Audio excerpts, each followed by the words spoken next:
আমি bridal makeup artist Sandipta. এই সুন্দর লুকটার টিউটোরিয়াল নিয়ে আজকে তোমাদের সামনে হাজির হয়ে গেছি। এটা ছিল আমার 10th আগস্টের এঙ্গেজমেন্ট ব্রাইড।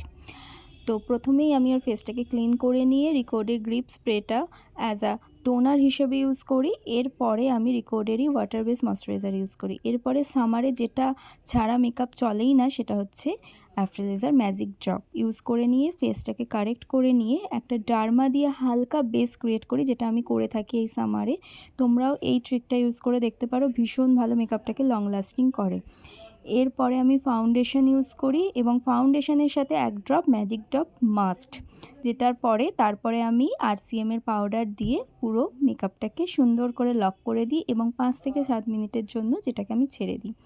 এই ফাঁকে আমি আইব্রোটা ড্র করে নিচ্ছি আইব্রো পমেড দিয়ে, এবং আইব্রো ড্র হয়ে যাবার পর ফরএভার 52 কম্প্যাক্ট দিয়ে পুরো পাউডারটাকে আমি ডাস্ট আউট করে নিই।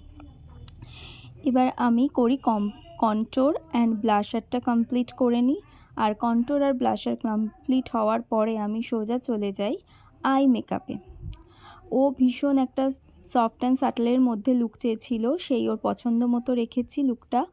আর যেহেতু এটা সকালের অনুষ্ঠান ছিল তাই আই মেকআপটাও ভীষণ সাটলের মধ্যেই রেখেছি। এরপরে আবারও আমি রিকোডের গ্রিপ স্প্রেটা দিয়েই মেকআপটাকে লক করি, যেটা দেখাতে আবার ভুলে গেছি আমি, এবং পিএসসির হাইলাইটার দিয়ে পুরো ফেসটাকে যেখানে যেখানে আমাদের হাইলাইটার করা উচিত সেখানে সেখানে হাইলাইট করে নিই এবং লিপটা ড্র করে নিই। এরপরে ওর হেয়ারটা কমপ্লিট করে নিই এবং এই হচ্ছে ওর ফুল লুক। তোমরা অবশ্যই জানি ওর লুকটা কেমন হয়েছে। আর যারা আমার চ্যানেলে নতুন অবশ্যই আমার ইউটিউব চ্যানেলটিকে সাবস্ক্রাইব করে যেও। আর যারা চাইছো এত সুন্দর লুক পেতে নিজের স্পেশাল দিনে আমাদের অফিসিয়াল নাম্বারে কন্ট্যাক্ট করতে পারো। আমাদের ইনস্টা পেজ হচ্ছে সন্দীপ্তাস মেকওভার অ্যান্ড ফেসবুকও সন্দীপ্তাস মেকওভার। তোমরা অবশ্যই কমেন্ট সেকশানে গিয়ে কমেন্ট করে জানিও লুকটা কেমন হয়েছে। আজকে এইটুকুই, টাটা।